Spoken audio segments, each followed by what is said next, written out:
Et salut tout le monde, bienvenue sur ma chaîne Lorenzo High Tech. Aujourd'hui on va parler de la marque Vivo. Cette vidéo elle a pour but de vous aider, à vous éclairer, à choisir un smartphone chez cette marque. C'est un petit peu le même style de vidéo que j'ai fait pour Xiaomi, pour OnePlus, pour Huawei. Donc c'est la même chose, sauf là ça va être beaucoup plus simple. Je vais vous parler que de deux smartphones, tout simplement. Il y a très peu de smartphones pour l'instant de Vivo, bien entendu destinés pour l'Europe, parce qu'en fin de compte ça fait juste 2 mois et demi que ça y est, c'est officiel. Vivo veut vraiment immerger leur smartphone en Europe, parce que voilà, ça date de 2 mois et demi. Donc du coup, il y a quelques smartphones qui me plaisent pas chez eux, que je trouve vraiment pas intéressants en termes de prix par rapport aux caractéristiques. Donc du coup, voilà, si aujourd'hui vous voulez vraiment des smartphones qui sont arrivés en France et que vous ne savez pas lequel choisir, ça va être les deux smartphones que je vais vous proposer. Mais avant de commencer la vidéo, si vous n'êtes toujours pas abonné à ma chaîne YouTube, abonnez-vous, elle est 100% e-tech. N'oubliez pas d'activer la petite cloche de notification pour être alerté lorsque je publie une vidéo, ou sur ma page Instagram, Lorenzo High Tech, je donne souvent des informations, des promotions, des rumeurs, tout ça en story. Et maintenant, c'est parti. Du coup, le premier smartphone que j'ai choisi chez Vivo, c'est le Vivo Y70.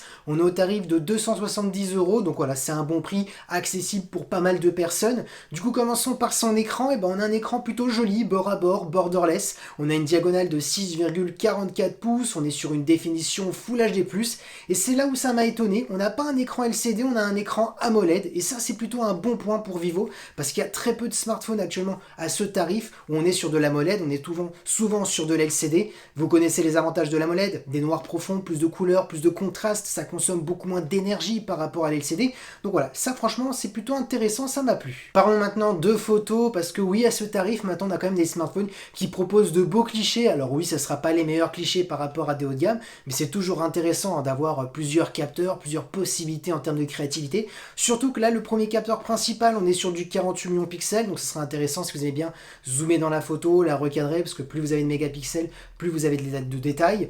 Après, il faut aussi que le traitement photo soit bon, mais bon, là pour ce tarif-là, on va pas être exigeant, ça c'est tout à fait normal. Ensuite, on a un second, c'est un capteur portrait, donc un mode portrait pour avoir des effets bokeh, ça c'est plutôt intéressant, on est sur du 2 millions de pixels. Et le troisième, on est sur un macro de 2 millions de pixels. Bon, ça, comme je le dis à chaque fois, c'est du marketing pour dire qu'on a plusieurs capteurs, parce que le mode de macro ne sert pas vraiment à grand chose, ils sont souvent inutilisable, mais bon, c'est pas grave. Et en vidéo, on peut filmer jusqu'à de la 4K, donc c'est quand même plutôt intéressant pour son tarif. Parlons maintenant de performance. Alors c'est là où ça se gâte un petit peu. On a 8 Go de RAM, on a le Snapdragon 665 qui est un bon processeur milieu de gamme, mais c'est pas le meilleur, et c'est même un petit peu le processeur le plus bas face aux concurrents pour ce tarif. Alors moi je vais vous dire pourquoi ils ont pas mis un plus gros processeur, tout simplement pour le coût, parce qu'en fin de compte ils ont tout misé sur l'écran. Comme je vous ai dit au tout début de la vidéo, on a quand même un écran AMOLED, où souvent à ce tarif-là on est sur du LCD. Donc du coup c'est pour ça qu'ils ont baissé les caractéristiques en termes de processeur. Alors bien entendu vous pourrez faire des petits jeux, tout ce qui est application un peu gourmande, il n'y aura aucun souci, tout ce qui est réseaux sociaux, aucun souci. Donc là on est vraiment sur un smartphone avec des performances pour une personne lambda qui veut juste un smartphone pour textoter, appeler, faire des petits jeux en 2D. Si vous essayez de jouer en 3D, je vous promets rien en termes de fluidité, il faudra mettre les graphismes au niveau bas pour essayer d'avoir une bonne fluidité, mais ça peut être possible qu'il y a quelques bugs de temps en temps, parce que c'est pas un gros processeur. Donc on est vraiment sur une situation lambda, mais pour une personne aussi qui aime bien tout ce qui est streaming vidéo, parce qu'on a quand même un bel écran AMOLED, donc ils ont vraiment insisté sur leur écran, et ils ont baissé du coup un peu le processeur, c'est tout à fait normal, on ne pouvait pas avoir les deux pour le prix. Ensuite par contre ce qui est intéressant, c'est qu'on a quand même directement 128 Go interne, on peut rajouter une carte micro SD pouvant aller jusqu'à 1028 Go, donc c'est quand même plutôt intéressant. Et en termes de batterie, on est sur du 4100 mAh avec une possibilité par contre de le recharger jusqu'à 33 watts. Du coup c'est plutôt intéressant pour son tarif d'avoir de la recharge ultra rapide. Donc du coup mon petit bilan sur ce smartphone, c'est qu'il faut retenir qu'on a un bel écran AMOLED pour un tel tarif, ça c'est intéressant pour les séries, les films. On a un bon capteur de 48 millions de pixels et un capteur de 2 millions de pixels pour faire des photos bokeh. Donc pour les réseaux sociaux, ça va être intéressant. On ne sera pas sur les meilleurs clichés par rapport à des hauts de gamme, mais c'est quand même un bon point d'avoir plusieurs possibilités en termes de créativité au niveau de la photo, de la vidéo 4K. Pour ce prix-là, c'est intéressant, parce qu'on aurait pu très bien avoir de la Full HD, pour ce tarif-là, c'est bien. Ensuite, le processeur, c'est un processeur pour faire des petits jeux, pour aller sur des réseaux sociaux. On a quand même 8 Go de RAM, ça c'est quand même plutôt un bon point pour avoir pas mal d'applications en multitouch, pour pas avoir de bugs, ça c'est plutôt un bon point. Et une batterie qui se recharge rapidement, quand même, parce qu'on est sur du 33 watts. Donc mon petit bilan, c'est qu'on est pour une utilisation lambda, ou un petit peu plus au-dessus d'une personne lambda, mais bon, pour un petit tarif, voilà. C'est le premier smartphone que je conseille chez Vivo pour un entrée de gamme. Deuxième smartphone que j'ai choisi est le dernier, c'est le Vivo X51 5G, donc vous l'aurez compris, il est 5G. Vous pourrez le trouver dans les alentours de 700 €, donc là on est vraiment à un tarif bien au-dessus par rapport au smartphone précédent, mais là on est sur du très haut de gamme. Alors on a un écran bord à bord, borderless, on voit qu'on est sur un smartphone beaucoup plus travaillé en termes de design, c'est tout à fait normal pour son tarif et vu qu'on est sur du haut de gamme.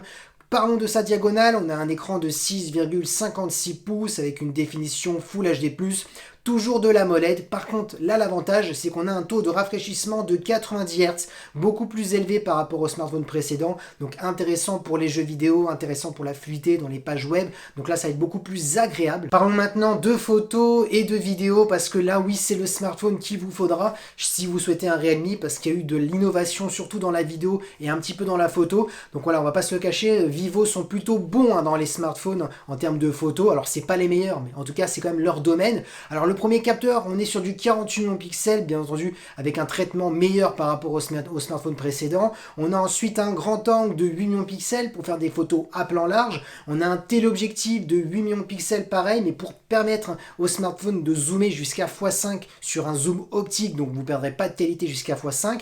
On a ensuite un zoom hybride 10x, donc là vous perdrez un peu de qualité, et un zoom bien entendu numérique, où là on perdra de la qualité, mais vous pourrez zoomer jusqu'à x60. Donc là on voit qu'avec ce smartphone on pourra zoomer quand même, c'est plutôt intéressant. Parlons maintenant de vidéo, parce qu'elle est là la grande innovation. Tout simplement, vous pourrez filmer jusqu'à de la 4K 60 images par seconde, mais super bien stabilisée, parce que vous aurez une stabilisation matérielle plus logicielle. Tout simplement, ils ont réussi à miniaturiser une gimbal. Alors pour les gens qui savent pas c'est quoi une gimbal, je vous mettrai une photo. C'est ce qui permet de maintenir un smartphone et permet de stabiliser une image grâce à son moteur mécanique. Et ben là ils ont réussi à miniaturiser cette technologie et à la mettre dans la lentille, et donc du coup vous avez même une publicité de Vivo où ils vous montrent que quelqu'un court, quelqu'un marche et la vidéo reste droite, elle reste stable, tout simplement parce que vous avez la lentille qui bouge en même temps et qui permet de stabiliser la vidéo.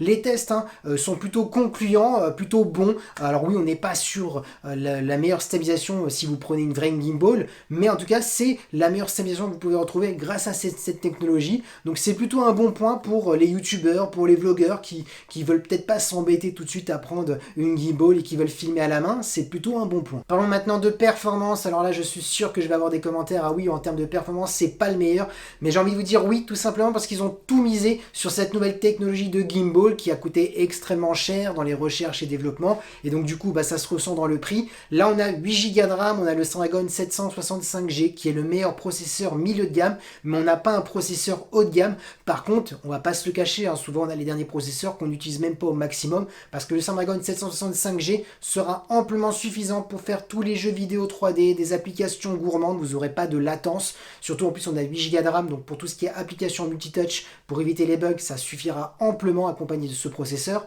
On a directement 256 Go internes, donc ça va être intéressant pour filmer en 4K. Donc voilà, je ne veux pas vous le cacher, ils n'ont pas misé tout sur la performance, mais le 765G est amplement suffisant, et en plus il sera compatible 5G avec les nouveaux forfaits qui vont arriver. Concernant sa batterie, on est sur du 4315 mAh, rien d'exceptionnel. Par contre, vous pourrez le recharger très rapidement, parce qu'on est sur du 33 watts, donc ça c'est un bon point. Du coup, le bilan sur ce smartphone, et si vous voulez vraiment le meilleur photophone, le meilleur vidéophone, j'ai envie de dire, chez Vivo, c'est ce smartphone que je vous conseille, parce qu'ils ont vraiment tout mis leur savoir-faire sur ce smartphone haut de gamme. Bien entendu, en termes de performance, ça ne sera pas le meilleur face à d'autres concurrents avec le 865G, mais le 765G est amplement suffisant. Maintenant, il faudra choisir soit vous voulez un smartphone qui a une nouvelle technologie, qui innove un petit peu par rapport aux autres concurrents. On a une gimbal carrément incorporée dans le smartphone et qui permet de bien stabiliser la vidéo. Donc c'est celui-ci que je vous conseille, avec une performance plutôt intéressante. Un bel écran avec un bon taux de rafraîchissement de 90 Hz pour les jeux vidéo, parce que oui, avec le 765G, vous pourrez faire de gros jeux vidéo 3D sans aucun souci.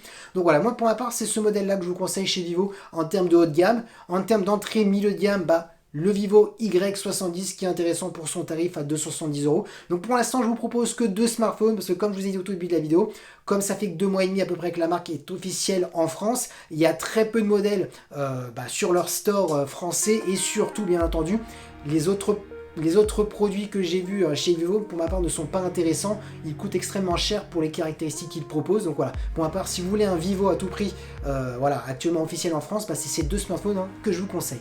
Et voilà, la vidéo est terminée, j'espère qu'elle vous a plu. Si c'est le cas, n'oubliez pas le petit pouce like, de vous abonner sur cette chaîne YouTube et d'activer la petite cloche de notification pour être alerté lorsque je publie une vidéo. Ou aussi dans ma page Instagram Lorenzo High Tech, je donne souvent des informations, des promotions, pas mal d'informations en story. Et maintenant je vous dis à très bientôt.